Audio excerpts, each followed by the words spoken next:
జరగాల్సిన చర్చ కానీ జరగాల్సిన బిల్లు కానీ దేశవ్యాప్తంగా బీసీలకు లాభం జరగాలి అంటే పార్లమెంట్లో చేయాల్సిన పనిని శాసనసభలో చేసి మళ్ళీ నెపాన్ని ఇతరుల మీదకి తోసే ప్రయత్నం ఏదైతే ఇక్కడ కాంగ్రెస్ ప్రభుత్వం చేస్తున్నదో అది మంచిదైతే కాదు. అంటే అల్టిమేట్గా చిత్తశుద్ధి ముఖ్యం. నిజంగా కాంగ్రెస్ ప్రభుత్వం చిత్తశుద్ధితో ముందుకొస్తే ఈ పాటికి పని అయిపోయి ఉండాలి.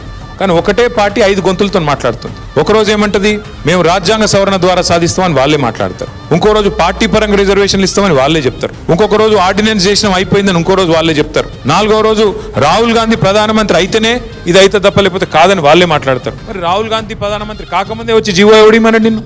రాహుల్ గాంధీ ప్రధానమంత్రి కాకనేపాయే నువ్వు ఢిల్లీలో మాట్లాడుతీవి, ధర్నా చేస్తేవి, దిగితే వీడికి వచ్చి బిల్లు లేదు ఏం లేదో జీవో ఇస్తే ఇన్ని గొంతులతో మాట్లాడితే వాళ్ళ చిత్తశుద్ధిని మేము ప్రశ్నించకపోతే ఎట్లా?